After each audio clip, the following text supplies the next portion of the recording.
നമ്മൾ കണ്ടു Benny Behanan, C Raveendranath, K A Unnikrishnan, അങ്ങനെ മൂന്ന് മുന്നണികളും അവരുടെ സ്ഥാനാർത്ഥികളുമായി പ്രചാരണ രംഗത്ത് സജീവമാണ്. ഇത്തവണ ശ്രദ്ധേയമായ മറ്റൊന്നുകൂടിയുണ്ട്. ചാലക്കുടിയിൽ 2020 എന്ന ന്യൂജൻ പാർട്ടിയാണ്. മഴുവന്നൂർ, ഐക്യനാട്, കുന്നത്തുനാട് പഞ്ചായത്തുകളടക്കം 5 പഞ്ചായത്തുകൾ ഭരിക്കുന്ന പാർട്ടിയായി വളർന്നുവെന്ന ആത്മവിശ്വാസത്തോടെയാണ് ഇത്തവണ ആദ്യമായി ലോക്സഭയിലേക്ക് മത്സരിക്കാൻ 2020 കളത്തിലിറങ്ങുന്നത്. വോട്ട് ഷെയർ എന്നതിനപ്പുറം ചാലക്കുടിയിൽ അട്ടിമറി വിജയമാണ് 2020 ലക്ഷ്യമിടുന്നതും. ജനസേവാ ശിശുഭവൻ പ്രസിഡന്റ്, KCBC മദ്യവിരുദ്ധ സമിതി സംസ്ഥാന വക്താവ്, എറണാകുളം അങ്കമാലി അതിരൂപത പ്രസിഡന്റ്, കേരള മദ്യവിരുദ്ധ ഏകോപന സമിതി സംസ്ഥാന ജനറൽ സെക്രട്ടറി എന്നീ സ്ഥാനങ്ങൾ വഹിക്കുന്ന ചാർലി പോളാണ് 2020യുടെ സ്ഥാനാർത്ഥിയായി ചാലക്കുടിയിൽ ഇത്തവണ കളത്തിലിറങ്ങുന്നത്. മണ്ഡലത്തിലെ ജനകീയ മുഖമെന്ന പ്രത്യേകതയാണ് 2020 ഉയർത്തിക്കാട്ടുന്നതും ചാർലി പോളിലൂടെ. വലിയ വിജയപ്രതീക്ഷ 2020 ഉള്ളത്. കാരണം ജനങ്ങളൊരു മാറ്റം ആഗ്രഹിക്കുന്നുണ്ട്. ഇടത് വലത് മുന്നണി അവർ മാറി മാറി പരീക്ഷിച്ച് നോക്കി അവർ സഹികെട്ട ഒരു പശ്ചാത്തലമുള്ളത്. അതുകൊണ്ട് ഞങ്ങളുടെ ഒരു വികസന നയം എന്ന് പറയുന്നത് ജനക്ഷേമവും അതുപോലെ തന്നെ നാടിൻ്റെ വികസനവുമാണ്. ഈ രാജ്യത്തെ ഇടത് വലത് മുന്നണിയിൽപ്പെട്ട ആളുകൾ കക്കാതിരുന്നാൽ മാത്രം മതി. ഈ രാജ്യത്ത് നമുക്ക് നികുതിയും കൊണ്ട് തന്നെ നന്നായി ഭരിച്ച് ജനങ്ങൾക്കെല്ലാം ക്ഷേമം എത്തിച്ച ശേഷം നമുക്ക് ആ സമ്പന്നമായ ഒരു സ്ഥിതിവിശേഷം ഉണ്ടാക്കിയ ശേഷം മെച്ചം വെക്കേണ്ട കഴിയുന്ന സ്ഥിതിവിശേഷം ഇന്ന് രാജ്യത്തുണ്ട്. ഞങ്ങളെ സംബന്ധിച്ച് ഞങ്ങളിപ്പോൾ 4ാം കക്ഷിയെന്നൊന്നും ഞങ്ങൾ പറയുന്നില്ല. ഞങ്ങൾ 1ാം കക്ഷിയായി മാറിക്കൊണ്ടിരിക്കുക. ഞങ്ങൾക്കിവിടെ നേരത്തെ നിയമസഭാ തെരഞ്ഞെടുപ്പിലും പഞ്ചായത്ത് തെരഞ്ഞെടുപ്പിലും കിട്ടിയ വോട്ട് നോക്കുമ്പോൾ 1,79,000 വോട്ട് ഓൾറെഡി നമുക്ക് ലഭിച്ചിട്ടുണ്ട് ഇവിടെ.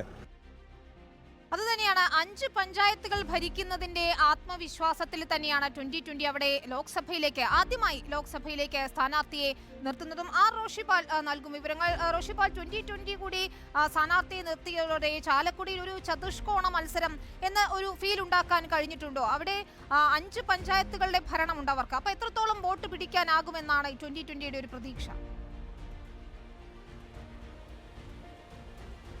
വിനീത, UDF-നെയും LDF-നെയും NDA-യും ഒരുപോലെ വെല്ലുവിളിക്കുകയാണ് 2020 എന്ന രാഷ്ട്രീയ പാർട്ടി. ചാർലി പോൾ ചാലക്കുടി മണ്ഡലത്തിൽ ലോക്സഭാ മണ്ഡലത്തിൽ സ്ഥാനാർത്ഥിയായി എത്തുമ്പോൾ കഴിഞ്ഞ നിയമസഭാ തെരഞ്ഞെടുപ്പിലെ വോട്ടുകൾ വലിയ പ്രതീക്ഷയാണ്. അതിനപ്പുറത്ത് അതിന് തൊട്ടു മുമ്പുള്ള തദ്ദേശ സ്വയംഭരണ സ്ഥാപനങ്ങളിലേക്ക് നടന്ന തെരഞ്ഞെടുപ്പിൽ ലഭിച്ച ആകെ വോട്ടുകൾ.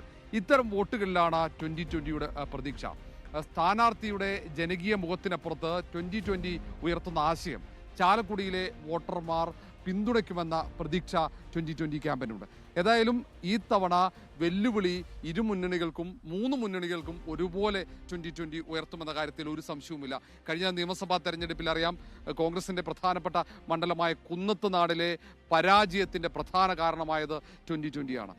ഏതാണ്ട് 62,000 വോട്ടുകളാണ് പെരുമ്പാവൂർ, കുന്നത്തുനാട് നിയമസഭാ മണ്ഡലങ്ങളിൽ നിന്ന് മാത്രം 2020 കഴിഞ്ഞ നിയമസഭാ തെരഞ്ഞെടുപ്പിൽ സമാഹരിച്ചത്. അതിൽ 41,000-ലേറെ വോട്ടുകൾ കുന്നത്തുനാട് നിയമസഭാ മണ്ഡലത്തിൽ നിന്നാണ്. ഈ തരത്തിൽ മറ്റ് മണ്ഡലങ്ങളിലും മറ്റ് 5 മണ്ഡലങ്ങളിലും സമാനമായ രീതിയിൽ ചാർലി പോളിന് വോട്ട് ലഭിക്കുമെന്ന കണക്കുകൂട്ടലാണ് 2020ക്കുള്ളത്.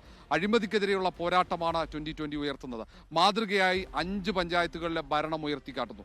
ഈ തരത്തിലുള്ള ഒരു പ്രവർത്തനം 2020 ഈ മണ്ഡലത്തിൽ നടത്തും. 2020യുടെ സ്ഥാനാർത്ഥിയായി വിജയിച്ചാൽ ചാർലി പോൾ ഈ സമാനമായ രീതിയിലുള്ള വികസന പ്രവർത്തനങ്ങൾ നടത്തുമെന്ന വാഗ്ദാനമാണ് അവർ മുന്നോട്ട് വെക്കുന്നത്. കഴിയുമെന്ന് തന്നെയാണ് നമുക്ക് അറിയേണ്ടതുണ്ട്. ഏതായാലും UDF-നായി സീറ്റ് നിലനിർത്താൻ ബെന്നി ബെഹനാൻ, പ്രൊഫസർ സി രവീന്ദ്രനാഥിലൂടെ മണ്ഡലം തിരിച്ചുപിടിക്കാൻ LDF കെ ഉണ്ണികൃഷ്ണനുടെ പരമാവധി വോട്ട് സമാഹരിക്കുന്നതിനായി NDA ചാർലി പോൾ 2020യുടെ സ്ഥാനാർത്ഥി ലോക്സഭയിൽ 2020യുടെ കന്നി പോരാട്ടം. ഏതായാലും ചാലക്കുടിയിൽ ചതുഷ്കോണ മത്സരം എന്ന പ്രതീതി തന്നെയാണ് ഉണ്ടാക്കുന്നത്. പോരാട്ടം കടുക്കുകയും ചെയ്യുന്നുണ്ട്. നമുക്ക് ചാലക്കുടിയുടെ ചിത്രം ഏതാണ്ട് വ്യക്തമായി. ഇനി